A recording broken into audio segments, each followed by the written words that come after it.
Hobbits. These creatures, from Lord of the Rings creator J.R.R. Tolkien, lived in Middle-earth and heroically saved their home from Sauron's evil army. In actuality, the Earth's history isn't packed with fictional action, but it turns out that the term hobbits does refer to the subspecies that is a shrunken version of human beings. These creatures developed unique evolutionary advantages that entitled them to much success through their existence, but more on that later.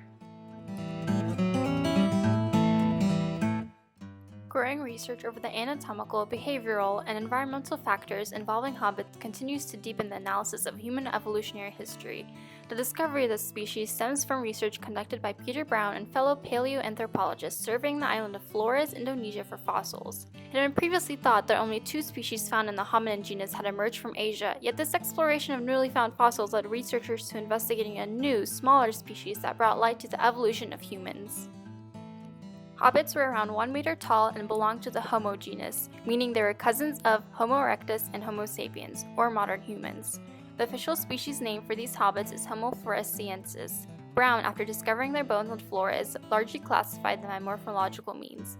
For instance, he found that hobbits had a cranial base angle of around 130 degrees, a number much smaller than Homo sapiens' 137 degrees and Homo erectus' 141 degrees. The small base angle seen in hobbits is common in older species such as Australopithecus and distinguishes them in other human species. The research methods used by Peter Brown led to interesting discoveries about hobbits' noticeably smaller statures and how they made a living. And no, these hobbits didn't live in hobbit holes like their cinematic counterparts. Rather, Homo floresiensis had a thick bone structure similar to humans. Furthermore, the average female hobbit height was found to be around 3 feet and 6 inches with a weight around 66 pounds.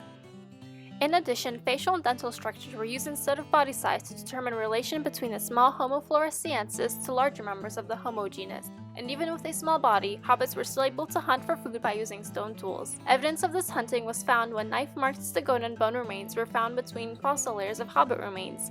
But with this in mind, how did any form of humans get to the island of Flores in the first place? It is thought that hobbits arose from a Homo erectus population that either migrated to Flores from Asia or was carried by a tsunami.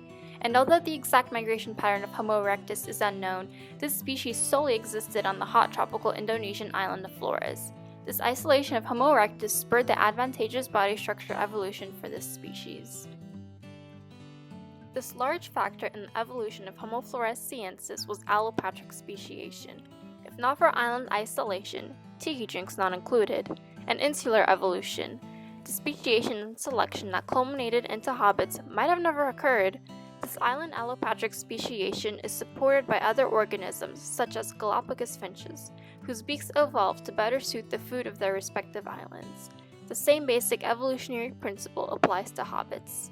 Going more in depth with evolutionary advantages, Brown's research indicated that the small bodies of these species were able to have thermoregulatory advantages such as lower internal heat production and evaporative cooling. This reasoning came from past observations made from previous research found near the equator in areas of Africa and Asia, where, remember, hot air rises as seen in a Hadley cell.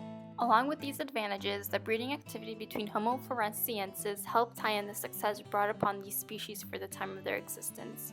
Natural selection tends to favor individuals that are better suited for their environment, which led to smaller individuals in the Homo erectus population and eventually led to Homo floresiensis. Better adaptability led to a higher fitness for Homo floresiensis, which meant more hobbits roaming the island. In addition to thermoregulation and breeding advantages, smaller size gave the hobbits a better chance at surviving in an environment where residents had to compete for already scarce nutrients. Homo floresiensis lacked any form of agriculture, so they had to hunt and gather to find food. A smaller body size meant smaller energy requirements, so the selective pressure of limited resources acted to shrink body size. So if Homo floresiensis was so successful for tens of thousands of years, why did they disappear?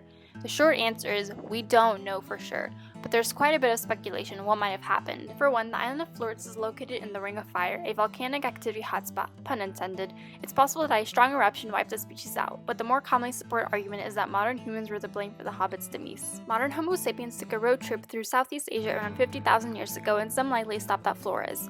On an island already lacking food availability, did modern humans become the dominant hunters? Did they outcompete hobbits for the biological niche? Most likely. If carbon dating can prove that modern humans and hobbits coexisted, we may finally know how this fascinating species came to an end.